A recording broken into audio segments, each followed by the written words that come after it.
Minsan lang nilabas ng international media network na Al Jazeera ang tungkol sa paglaki ng mga Filipino players na naglalaro sa sport na basketball. Noon ay si Kai Sotto ang bida sa balita dahil unusual ang kanyang laki para sa isang Pilipino.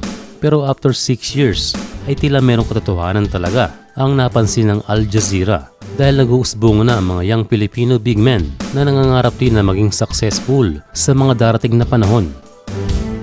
Well, noong isang araw lang ay nag-viral isang bata na may height na 6'3" sa edad na 11.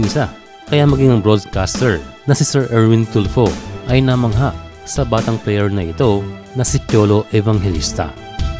Pero bago pa makilala si Cholo ay meron pang dalawang young bigs na patuloy ang training sa ngayon at imbitado pa sa Under 17 Kilas Training Camp.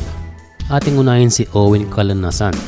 Si Owen ay meron ng height na 6'10" and 15 going 16 ngayong taon. Siya ay kasama sa Ateneo Blue Eaglets na mag-e-enhance pa ng kanyang skills. Siya rin ay mismo nakita ni Coach Tab Baldwin at nabigyan ng motibasyon. Pero outside school ay may mga personal training itong si Calanasan. Mobile sa isang 6'10" at maayos din ang posture kaya maaring makuha ang kanyang projected height pagdating ng panahon. Maganda sa ngayon habang maaga pa ay ini-enhance na ang kanyang fundamentals. Sa latest video ay makikita na ito na may dissenting ball handling. Maganda yan habang maaga pa ay matidevelop na ang kanyang guard skills dahan-dahan hanggang sa makasanayan. Minsan na siyang naimbitahan sa Batang Gilas and hopefully sa mga susunod na tournaments ay mapabilang na itong si Owen dahil ito ay mag-aangat pa sa kanyang kumpiyansa at magkakaroon ng experience sa international basketball.